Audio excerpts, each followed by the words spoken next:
Hello और स्वागत है आपका आपके चैनल दी वॉइस में।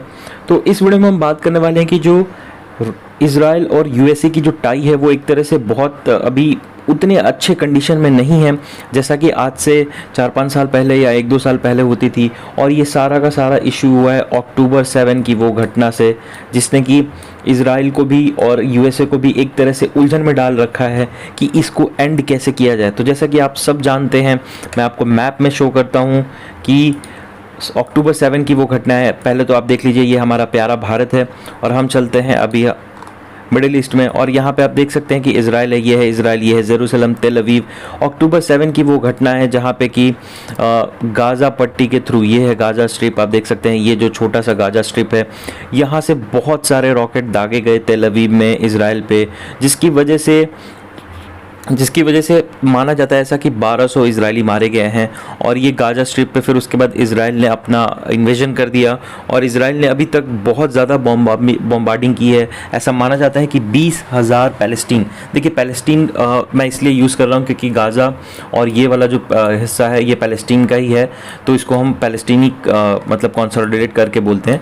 तो ऐसा माना जाता है कि 20,000 पैलेस्टीन मारे जा चुके हैं।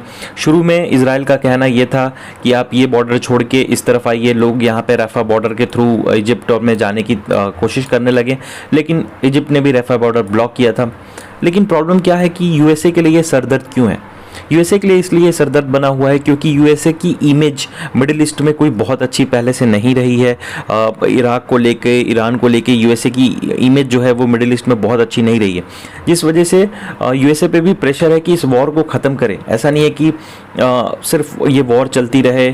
और एक तरह से देखिए, अभी आप अगर वर्ल्ड की डेमोग्राफिक देखेंगे तो यूएसए को माना जाता है कि लीडर है, सबसे बड़ा लीडर है, ये जो बोलेगा वही होगा। और यूएसए का इजराइल को सपोर्ट करना ये क्लियरली दर्शाता है कि यूएसए भी साथ दे रहा है उस वॉर में और एक तरह से इजराइल को हेल्प कर रहा है इस वॉर में, जो कि कर रहा है। लेकिन बच्चों को मारना, औरतों को मारना, हॉस्पिटल पे बम गिराना, ये वो चीज़ें नहीं हैं जिसको यूएसए प्रमोट कर सकता है। भले वो खुद ये चीज़ करेगा, वो अलग मैटर है, लेकिन ग्लोबल कम्युनिटी में यूएसए ऐसा ज़रूर शो करेगा कि नहीं, हम ह्यूमैनिटी के ख़िलाफ़ नहीं हैं, हम औरतों बच्चों पे जो अटैक्स हुए हैं इज़राइल से, उसके हम टोटली अगेंस्ट हैं, हम इस चीज़ को मतलब प्रमोट नहीं करते हैं, ऐसा यूएसए का कहना है। और इस वजह से यूएस इज़राइल टाइज बहुत ज़्यादा खतरे में है इस वक्त। खतरा इन द सेंस कि बहुत ज़्यादा टेंशन में है। ना तो यूएसए क्लियरली सपोर्ट कर पा रहा है खुल के इज़राइल को हर मुद्दे पे, और ना ही यूएसए क्लियरली सपोर्ट नहीं कर रहा है इज़राइल को हर मुद्दे पे, इन द सेंस कि इज़राइल से वो बैकऑफ भी नहीं कर सकता क्योंकि इज़राइल उसका बहुत ही ज़्यादा क्लोज टाई है इज़राइल और यूएसए का। तो ऐसा माना जा रहा है कि यूएसए पे एक तरह से ये प्रेशर है कि भाई, जैसे इंडिया पे एक वक्त था कि हम रशिया को खुल के सपोर्ट भी नहीं कर रहे थे और रशिया की खुल के आलोचना भी नहीं कर रहे थे जब रशिया यूक्रेन वॉर हुआ, तो सेम सिचुएशन अभी यूएसए के साथ है। क्योंकि आप मान के चलिए कि 20,000 के आसपास, सॉरी मेरी हैंडराइटिंग थोड़ी ख़राब है क्योंकि ये माउस से मैं लिख रहा हूँ, 20,000 के आसपास पैलेस्टीनी मारे जा चुके हैं। 1200 के बदले 20,000 मारना। और इज़राइल का भी क्लियर कहना है कि हम यहाँ पे नहीं रुकने वाले हैं, the war will not and sooner.